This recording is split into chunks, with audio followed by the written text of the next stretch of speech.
And I talk about that a lot, like with entrepreneurs that want to start their own, they want to start a business and stuff like that. It's like, you don't need to know everything. You don't have to be an expert in everything. Understand what you're really good at and surround yourself with people that you're not so great at so you can build a really good team.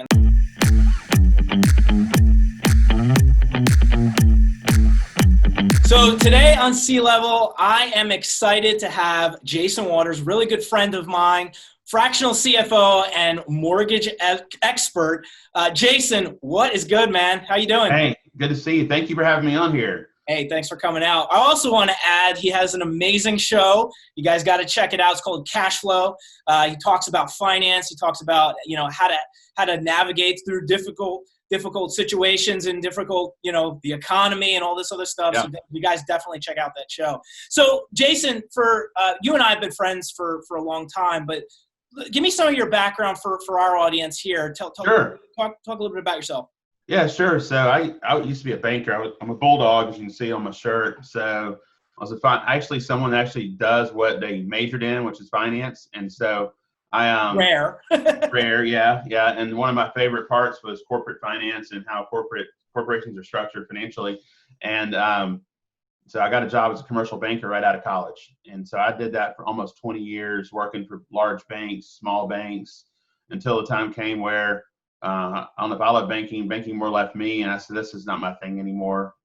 Finally figured that out. Took about 20 years to figure that out, but some of us are slow, I guess. But I took basically what I used to do, which was two aspects of my job. One was financial analysis and structuring loans and working with the corporate finance side of companies. And the other is relationship management, actually sales side. I said, how can I make a living and not be a banker? So what I did is I called a couple of my clients who immediately hired me as their CFO. And so started working on that side of the business, helping them with their finances. Realized that, I know accounting, but I'm not an accountant. And so initially, so where I was really good at the big picture stuff of budgeting and budgeting, forecasting, some of the HR stuff, getting loans, equity, all that, what I needed in that side of the business is someone to do like the hard nuts and bolts accounting. So I hired a CPA that I've known for a long time to work with me on that. So in that firm, we have built what most people don't have. Most people don't have someone with a corporate finance mind and someone with an accounting mind that they put together to serve clients. So that was kind of the initial business I did. And then lending, I always said, I've got 20 years of lending experience. What can I do without being a commercial lender? It's hard to you can't really be a commercial lender as a broker, but you can be a residential mortgage broker. And so I got my license and started producing for a local team here in Marietta, Georgia. And now I'm a team leader there, have several loan officers that work for me, doing a good amount of volume. And I love being able just to help people one-on-one. It's so much more personable on the mortgage side of business. And you're helping people either save a whole lot of money on the rate, or you're helping people get into their home, as opposed to like the corporate finance side where you're just helping people get a $5 million loan. So I don't know. To me, it's kind of a service I do. So I have a lot of fun. And thankfully, it pays me as well. Yeah, well, that's always good. Right. It's cool to see that, you got bit by the entrepreneurial bug early on, and you leveraged your skills knowing that you're a visionary for finance, right? You're able to see processes and procedures and helping somebody out, but the nitty gritty, with the accounting side, bringing somebody on. And I talk about that a lot, like with entrepreneurs that want to start their own, they want to start a business and stuff like that. It's like, you don't need to know everything. You don't have to be an expert in everything. Understand what you're really good at and surround yourself with people that you're not so great at so you can build a really good team. And that's how companies are started. So it's really cool to see, how you kind of build. And then you also took the mortgage, the finance on the mortgage side to connect with people, on the retail side. So essentially you've got two different revenue streams, right? The fractional CFO, where you're working with CEOs and businesses, and then also, the people that are shopping for homes, which is really cool. So you've got two income streams. Yeah, it's great. And building teams on both sides. I mean, now on the mortgage side, I've got two part-time people that I'm not counting the loan officers that are helping me just on my personal production, doing the parts that I'm not good at, or don't want to do, or it doesn't make me happy. So I think all of us, and I know a lot of entrepreneurs watch your show, everybody has some things that they just have to do and they don't really like doing it. And to me, I'm always trying to replace myself. I'm always saying, what is this other piece that I can get other people to do so I can do the things that are going to make me the most money and the happiest at the same time? Yes, it's huge. Entrepreneurs need to know that. Is like, I talk about this for our employees too. My job is to work you out of a job so I can give you a new one.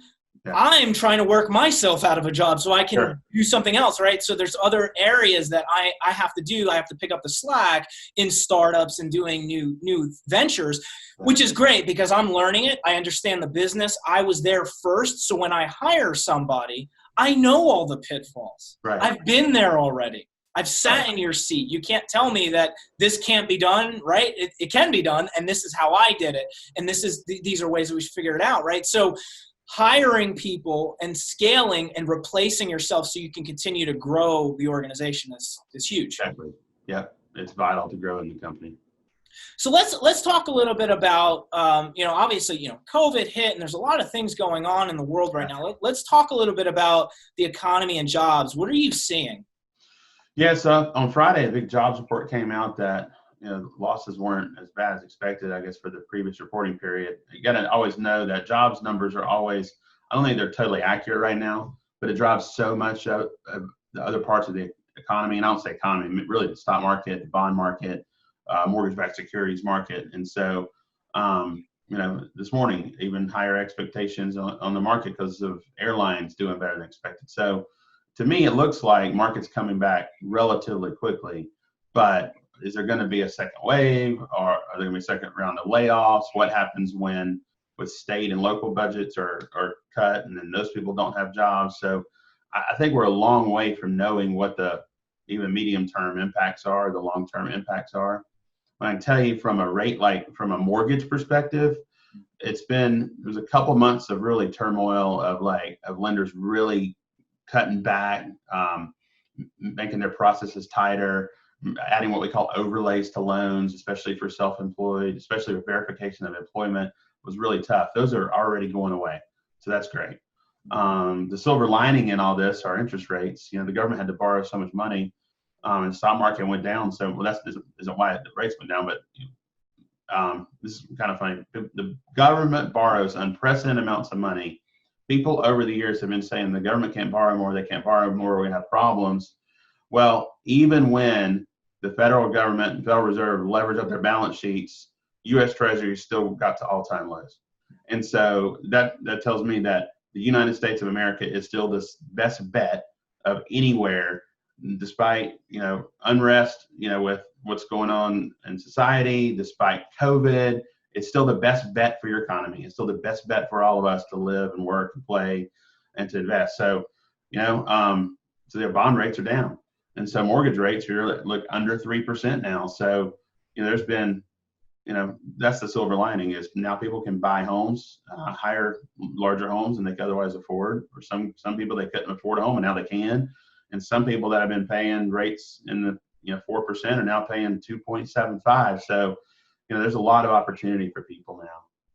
That's really interesting. So, do you think are banks going to be tightening up like restrictions, or is it easier? Like what do you? So, from a commercial standpoint, they're going to be tightening up. I mean, I talked to a couple of bankers last week, and they are tightening up on investment real estate, and I would too if I owned that bank, because if you think about it, a lot of folks have left their offices.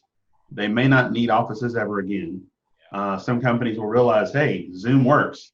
My employees are as productive at home. Now, some they won't, and their employees aren't productive, and they'll be back in the office. But I got to think demand for office space is going down. That's just logic to me. Yes. I got to think demand for retail is going down because all these restaurants aren't going to make it back. Especially if we're really just living on the edge anyway. I've been out to a restaurant a few times. I haven't seen near the number of people yet. Right. Well, they have to distance too. I mean, even at a restaurant, you got one table here and the other table's over there. So it's like the airlines, same thing. Right. Well, I thank God there's no middle aisle now in the airplanes because nobody liked the middle aisle. Nobody liked the middle seat. That's right. But it sucks because they're not pulling in as much revenue. Yeah, I mean, it's probably half, and I don't even know I don't know what their margins look like, but they're not that good. So it's tough.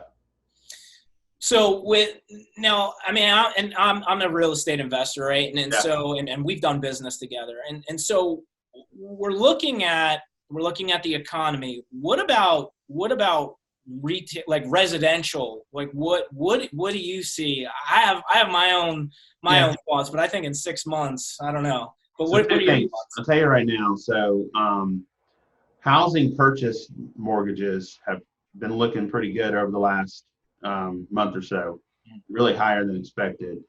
Some of that could be pent up demand from the previous 2 months when not as much happened.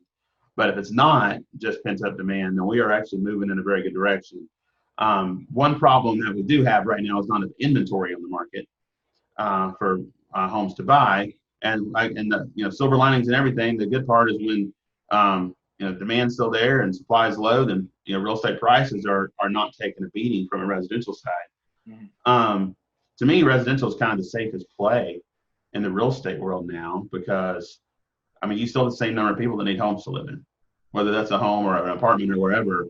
That's not the problem. The office, I think office and retail is going to be the issue. Oh, well, yeah, they're going to get slaughtered. Because you look at, as an owner, you're like, well, I've got, do I really need 5,000 square feet, 10,000 square feet of office space? Like, everybody can do the same thing right from home. So let me shrink down. Yeah. Well, I always said too, hey, as long as the job gets done, as long as the work, I don't care where you're working from. You could be working on the beach. As long as the job gets done and our clients are happy, we're good. And it's a win-win. A lot of people, they're now working from home. They're spending more time with their family.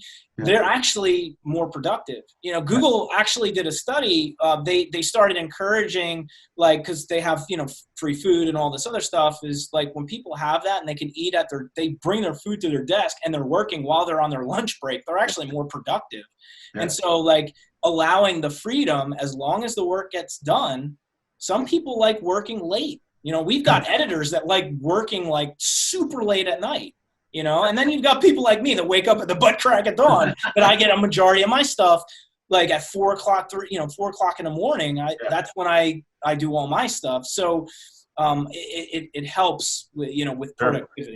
So, in wrapping up here, if there was one piece of financial advice that you would give to either, or maybe there's two, there's the business side of it, to business owners, financial piece, and then also to, say a residential side or homeowner or something, what advice would you give right now?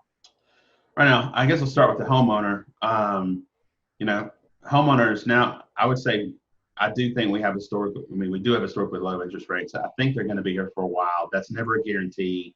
Jump on your refi or jump on your purchase and get it done while you can. Because, if you think about a $300,000 mortgage, you're paying 2.75% now. You would have been paying 4.25% 6 months ago. You're saving $500, $600 a month. So, it's a no-brainer, right? So go get that knocked out while you can. Save money because you don't know what the future holds. You don't know what happens. So, use that savings to save money. Use that savings to consolidate debt, whatever you have to position yourself for a better runway. Same with businesses. Make sure you're following the advice of your accountant on your PPP funds if you got them. Make sure you're meeting the headcount rule. Make sure you're, and it changed some today, so you have longer to spend it. So that just came out. But make sure I would say maximize the forgiveness piece, but only on stuff you were going to spend anyway. With that extension of the, sorry to keep going on PPP, but with the extension past 8 weeks to 24 weeks, I don't think anybody's going to have a problem spending the money because the projections were based on 8 weeks. So that should be fine now. But businesses have to be aware of a new reality. What do your new margins look like? What does your new customer base look like? How do you attract new customers? Who are they? It's changing the world we're in, evolving world we're in, and you got to stay nimble. You got to move quickly to stay in business and to make money. That's great. So in closing, we want to make sure that if you are in the market to buy a home and you find a home that's on the market, jump on it.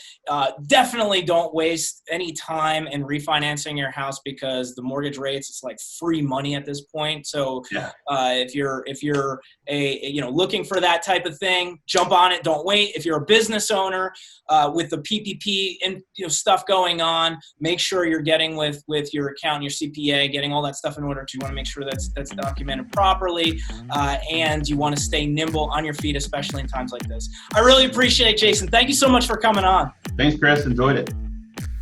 Hey guys, thanks for tuning into the episode. If you guys enjoyed it, show some love, give me a thumbs up, and subscribe. Also, make sure you check out our exclusive C-Level group on Facebook.